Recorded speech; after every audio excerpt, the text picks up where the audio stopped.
Sheldon Richardson and Quinton Jefferson avoided suspensions for their actions against the Jacksonville Jaguars, but the Seahawks defensive linemen will each have to pay hefty fines. The NFL issued $9,115 fines to the two players, according to Ian Rapoport. Jaguars running back Leonard Fournette also received a $12,154 fine for his involvement, while Seahawks defensive end Michael Bennett didn't receive any punishment. Seattle offensive lineman Germain Ifedi received the biggest fine of the game, $24,309, for verbal abuse of an official. That was probably unrelated to the chaos at end of the game, though. Ifedi received a penalty early in the game that was called taunting an official by the head referee. What happened with a 3,024 lead late in the fourth quarter? The Jaguars pretty much had the game sealed and decided to line up in victory formation. When quarterback Blake Bortles took the snap and kneeled to milk the clock, Richardson threw a punch at rookie running back Leonard Fournette and was immediately tossed from the game. Jefferson was tossed from the game after the following play. When Jefferson ran off the field and into the tunnel, a fan threw a drink at him. Then, Jefferson turned back around and began to argue with those fans, who threw more drinks at him, one of which almost hit him in the head. So, he ran to the railing and attempted to climb over it. But some of Seattle's personnel and equipment staff quickly pulled Jefferson off the railing and ushered him to the tunnel.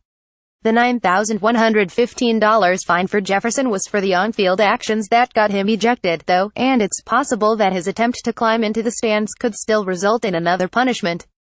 But the chaos didn't stop there. During the Richardson-Fournette brouhaha, Bennett rolled into Jaguars center Brandon Linder's legs and began to wrestle with him. However, the officials did not eject Bennett from the game. Carroll says again Bennett was trying to swipe the ball at snap. But he said Bennett has been told to not do it any longer to prevent incidents such as Sundays. Bob Condotta at B. Condotta December 11, 2017. According to ESPN's Adam Schefter, the league determined that Michael Bennett was really diving for the football, not at the knees of a Jaguars player. That explains why he was not punished for his actions by the league.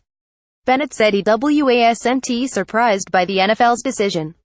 Asked Michael Bennett about NFL deciding not to fine him for his actions at end of Seahawks loss at Jacksonville. He smiled and said he's not surprised. I didn't do anything wrong. Greg Bellet Gabel Seattle December 15, 2017. Richardson said the reason why he threw a punch was because a guy grabbed me after the whistle blew, via ESPN's Brady Henderson. I was protecting myself and things got a little hot. There was some shoving and I was protecting my teammates. That's the way it goes, Richardson said.